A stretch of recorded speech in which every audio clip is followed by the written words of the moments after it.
Hello, everyone. Welcome to CNN 10. I'm Coy Wire here with your daily 10-minute rendezvous with the news. It is Your Word Wednesday. One of you helped us write today's show. We saw some outstanding, commanding, and captivating submissions. We'll see who made it. You are halfway through the week. We're here to hopefully help you learn something new, laugh a time or two, all in the next 10 minutes. A lot of news today, so let's get started. We start in Pennsylvania, where officials are trying to understand what caused a series of explosions at a steel plant just outside of Pittsburgh on Monday. 2 people were killed and at least 10 people were hurt in the blast, including one person who was pulled from the smoldering rubble after being trapped for hours. It happened at U.S. Steel's Clairton Coke Works, a massive plant where another incident had occurred just months earlier. The facility converts raw coal into coke, a key ingredient in the steelmaking process. Special ovens are used to heat coal at extreme temperatures for hours. The process also creates a lethal gas known as coke gas. Plant officials say 2 of those ovens were involved in the incident, and the cause is still under investigation. Listen. Obviously, this is a tragedy that we want to understand. We're under the investigation, and we will continue to work not only with the folks behind me, but the families of those that have been affected. Now, the family of one of the victims, Timothy Quinn, says that's not the case. They say they spent nearly 5 hours calling area hospitals and only learned the tragic news after visiting the scene. My dad worked at the steel mill for 42 years, and he would be disgusted in what the situation is right now. Accidents happen, but families, that's brothers and sisters, it's a stronger union. They need communication with these families. In the past 10 years, the state of Pennsylvania had the highest amount of steel plant injury reports in the nation. A big development in those trade taxes we've been telling you about. The U.S. and China say they have both agreed to hold off on rising tariffs on each other for another 90 days. The decision came just hours before a Tuesday deadline that would have led to a surge in import fees between the world's 2 largest economies. U.S. levies on Chinese goods were set to rise to 54%, up from 30%. And China's taxes on the U.S. goods would have risen to 34%, up from 10%. The 2 countries said the extension was based on negotiations that took place in Sweden last month. Now to a story at the intersection of artificial intelligence and police investigations. Police reports are a crucial step in law enforcement, right? They help officers detail incidents, explain why they took the actions they did, and even perhaps help them prepare to testify in court. And now a new AI-powered tool is helping departments across the country streamline this process, allowing them to finish reports in as little as 10 minutes. But some legal experts are sounding the alarm over what they say are potential inaccuracies or biases in those reports. Our Claire Duffy takes a deeper look in her podcast, Terms of Service. Yeah, Coy, this is a really fascinating new application of AI for law enforcement. This software takes the transcript of the audio from a police-worn body camera, and AI uses that to create the first draft of a police report. This is billed as a way to let police officers spend less time writing reports, more time out in the field, especially in light of hiring challenges that police departments across the country have faced. Now, I visited Fort Collins, Colorado, which is one of at least a handful of police departments that are starting to pilot this new technology, and they gave me a demo of this software, which is called Draft One. In that demo, we were able to see some of the safeguards that are built into this technology, namely these fill-in-the-blank prompts, these bracketed prompts that are automatically inserted into the AI draft report that are meant to encourage officers to go through, read the report, add information, correct errors, and just generally make sure that the report is their own. Although I will say that we also saw it's fairly easy to just delete those added prompts and submit a report as is. This is something that I didn't totally understand before reporting this piece, is just how critical police reports are to the criminal justice process. I spoke with Andrew Guthrie Ferguson. He's a law professor at George Washington University. Here's how he described it to me. Police reports are like the lifeblood of the criminal justice system. Every day, several times a day, police officers go out on patrol, they're interacting with people, and their job is to memorialize that interaction in a police report. The police report might be the only memorialization of a particular incident.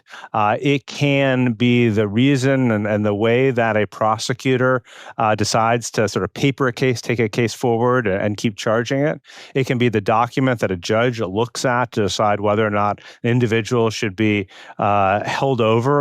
Now, that is why both police officers say it's very important for them to get their police reports right, but also why experts are raising some concerns about the use of AI in this process. The ACLU is already urging departments not to use AI to draft police reports because of concerns that biases could be encoded, trained into these AI models, or that there could be errors. You could imagine that the transcript gets something that somebody said in an interaction with police wrong, and that could end up in these AI police reports if an officer isn't reading through carefully.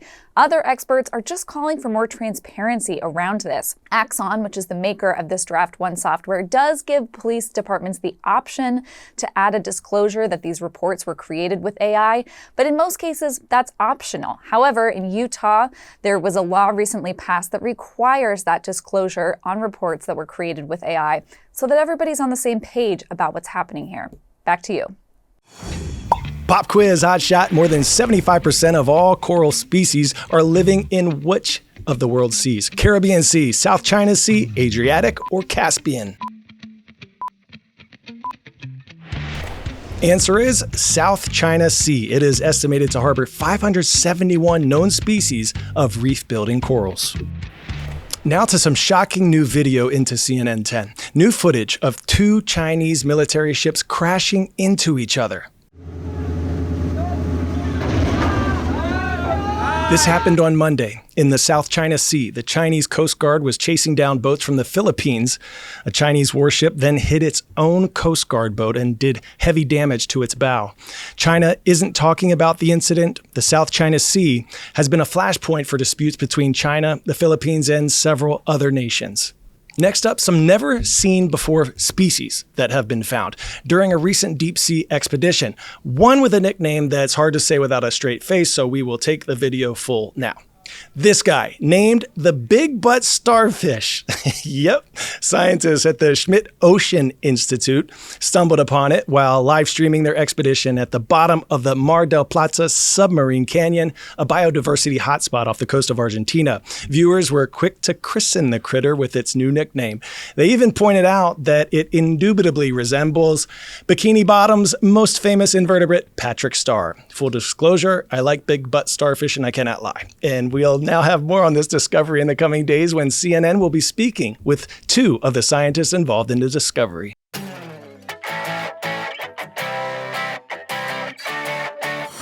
Today's story getting a 10 out of 10, a new school year in full swing, and one Indiana educator is bringing the jams and busting a move to help his students succeed. Check it out. Everybody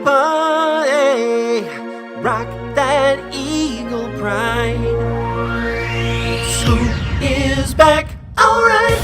Superintendent Mike Allen, also known as the Parody Principal, produces these elaborate pop music parody videos starring the students and staff at Evansville Christian School.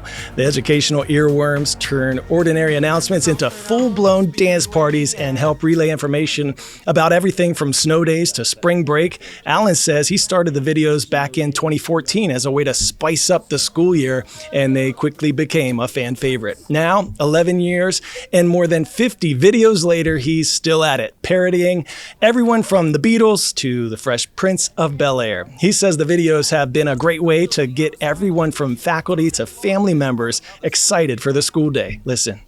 I can't believe that the thing that I get to do this as a part of my job as a superintendent, to have a way that I can connect with families and kids in the community of people that don't even go here, just to let them know, hey man, let's not lose the joy of what's happening in life, and specifically around the really fun moments to celebrate around the school year. What a great example. It's not what we go through, it's how we go through it. You can turn even the mundane into something mighty. Well done. All right, superstars, congrats to Mr. Delbin and Miss Barton's class at Monroe County Youth Center in Monroe, Michigan. Winners of Your Word Wednesday for submitting indubitably, an adverb meaning undoubtedly or certainly, expressing a high degree of certainty or conviction. Love that word. And some spectacular shout outs today. First up, Great Brook Middle School in Antrim, New Hampshire. Check out these incredible, colorful, and creative CNN 10 flags. Thank you for giving our Wall of Friends a glow up. And from our YouTube channel comment section, this shout out goes to Mr. Trevino and the SDC students at Hillview Junior High School in Pittsburgh, California, rise up. Thank you for making us part of your day. I'm Coy Wire, and we are CNN 10.